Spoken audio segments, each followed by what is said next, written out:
tuple, tuples, depending on how you pronounce it. Just bear with me. I pronounce it tuples, like almost like couples, tuples. That's how I pronounce it. All right. If I'm wrong with my pronunciation, guys, go below and let me know. But the good thing is that PyCharm doesn't care how I pronounce it. It just simply cares that we write good code and it's gonna run. That's why computer science is very, very, very amazing. So let's dive back and look at tuples.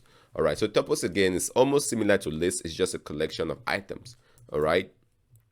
And here is a tuple of fruits. So if you just unlike lists where we have the square brackets, in tuples we create a tuple by using the normal brackets that we know. All right, so here's a tuple of items: apples, banana, cherry, or fruit.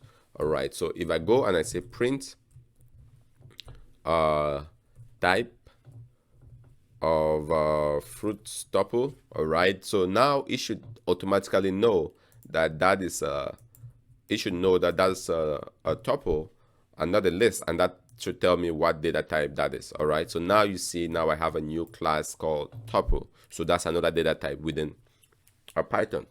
All right, so we have a list. Well, let's start with the beginning. We have numbers, strings, booleans, lists, and now we're looking at tuples. All right, so there's quite a bit of data types that are available. So let's go ahead and list all the items within that. Well, let's actually, because with tuples, we can really append something. So here we're taking a fruit list, we're converting this to a list. All right, and if I go ahead and I print fruit list, all right, we should see now we're taking a tuple and converting that to a list. All right, so you see it's printing a list with comma brackets there. All right, and if you want to see the functions that are available for tuple, you can do tuple dot. You can count the number of items in the tuple. You can get specific index, but you don't have a lot of functions that are available within tuples. Right now, let's go back and actually, since we've converted this tuple into a list, let's check the number of functions that are available in the list version.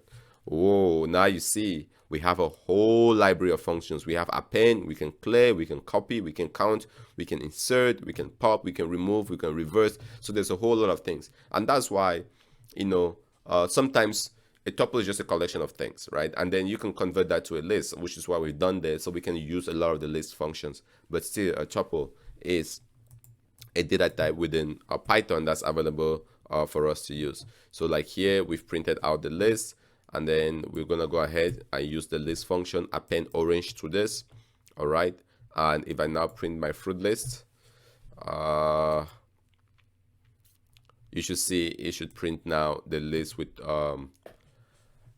orange appended to it. And if I go ahead and print my tuples,